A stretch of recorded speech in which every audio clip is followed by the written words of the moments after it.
Kita akan membahas mengenai potensial listrik, di mana kita akan membahas mengenai potensial listrik oleh muatan titik. Nah, muatan titik itu muatan yang tidak ada ukurannya. Kita anggap sebagai sebuah titik, meskipun digambarkannya tidak dalam suatu titik. Kita sudah mengetahui bahwa muatan itu ada dua, yaitu muatan positif dan muatan negatif. Contoh pada muatan positif, jika kita mempunyai suatu titik yang berjarak tertentu dari sebuah muatan, maka titik itu bisa saja mempunyai potensial listrik.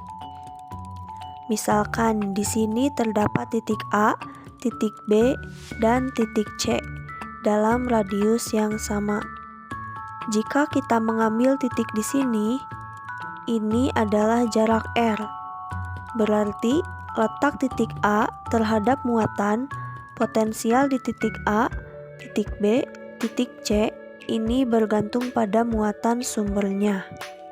Jika muatan sumbernya positif, maka potensial listrik yang dihasilkan pasti bersifat positif dan sebaliknya. Jadi, potensial listrik itu bergantung sumbernya.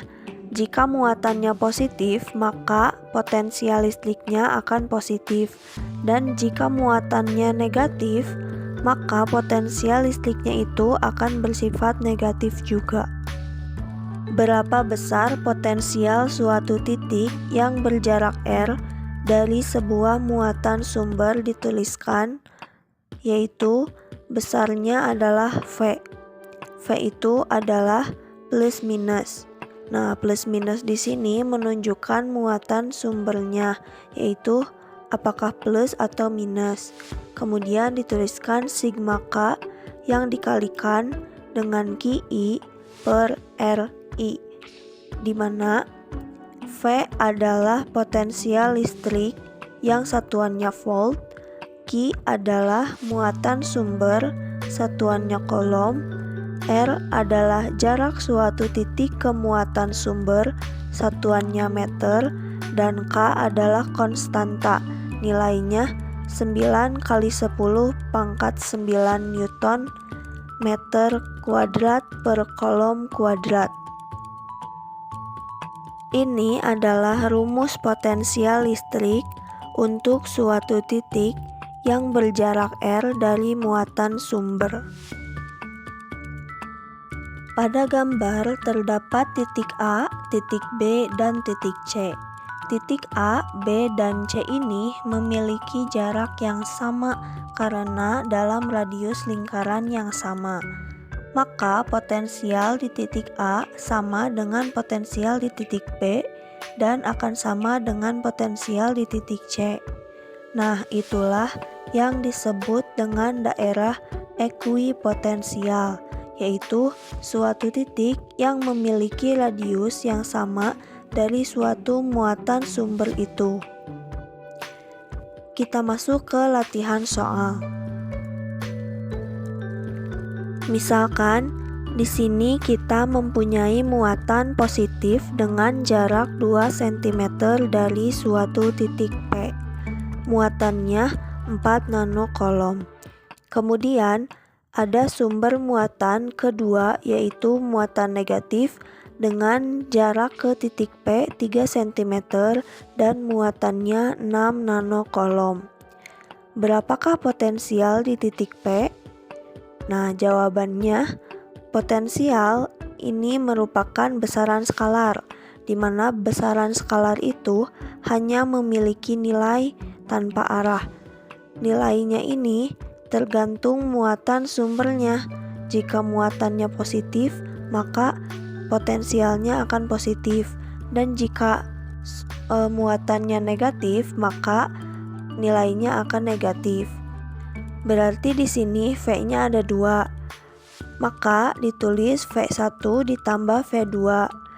Jika diuraikan, Vp akan sama dengan K dikalikan Q1 per R1 ditambah K dikali Q2 per R2. Kemudian Vp akan sama dengan 9 kali 10 pangkat 9 dikalikan 4 nano. Nano itu 10 pangkat min 9.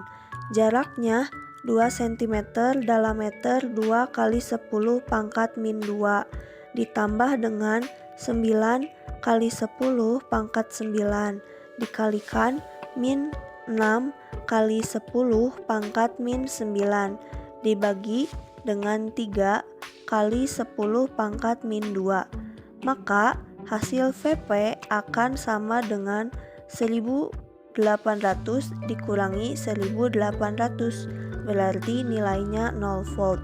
Jadi di sini tidak ada potensial listrik. Selanjutnya kita membahas energi potensial listrik. Ketika kita berbicara energi potensial listrik, maka kita berbicara mengenai interaksi dua muatan. Interaksi dua muatan itu bisa tarik-menarik dan bisa tolak-menolak.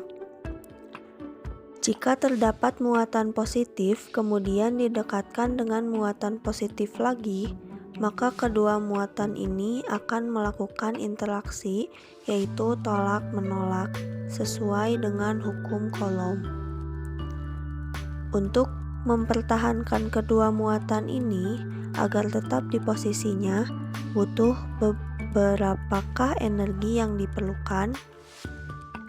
Nah, energi yang diperlukan untuk mempertahankan agar tetap berada di posisinya masing-masing itu merupakan nilai yang disebut dengan energi potensial listrik. Jika terdapat muatan positif kemudian didekatkan dengan muatan negatif, maka secara hukum akan terjadi interaksi, yaitu tarik-menarik. Di sini juga sama, ada energi yang diperlukan untuk mempertahankan agar muatan tersebut tidak tarik-menarik. Energinya itu yang disebut dengan energi potensial listrik. Jika dirumuskan, maka energi potensial listrik itu disimbolkan dengan EP, yaitu EP sama dengan plus minus K Q1 dikalikan Q2 per R12, di mana EP adalah energi potensial listrik dengan satuannya Joule, Q adalah muatan sumber satuannya Coulomb, R adalah jarak antara kedua muatan satuannya meter, dan K adalah konstanta yang nilainya 9 kali 10 pangkat 9 Newton meter kuadrat per Coulomb kuadrat. Nah, ini adalah rumus atau persamaan untuk menghitung berapa besar energi potensial listrik dalam sistem interaksi dua muatan. Bagaimana jika muatannya lebih dari 2, misalkan 3, 4, dan seterusnya? Nah, kita di sini mengenal istilah sistem muatan. Misalkan terdapat muatan positif Q1, kemudian dipisahkan dengan muatan lain Q2 dan Q3 muatan negatif. Maka jarak antara 1 dengan 2 disebut R12, yang ini R23 dan ini R13. Jadi, berapa energi potensial sistem ini? Maka EPS atau energi potensial listrik sistem, maka EPS-nya sama dengan EP atau energi potensial 12 ditambah dengan energi potensial 23 ditambah dengan energi potensial 13. Jika diuraikan, maka EPS akan sama dengan K Q1 Q2 per R12 ditambah dengan K Q2 Q3 per R23 ditambah dengan K Q1 Q3 per R13. Selanjutnya kita masuk ke contoh soal. Jika terdapat muatan positif, 2 nanokolom terpisah sejauh 2 cm dari muatan lain, muatan negatif 6 milikolom. Tentukan energi potensial listrik dalam sistem tersebut. Maka energi potensial listrik sama dengan K dikali Q1 Q2 per R12. Energi potensial listrik sama dengan 9 kali 10 pangkat 9 dikalikan 2 dikali 10 pangkat minus 9 dikali min 6 kali 10 pangkat min 3 dibagi 2 kali 10 pangkat min 2. Satuannya adalah joule. Maka energi potensial listriknya min 54 kali 10 pangkat min 1 joule. Maka energi potensial listriknya adalah min 5,4 joule.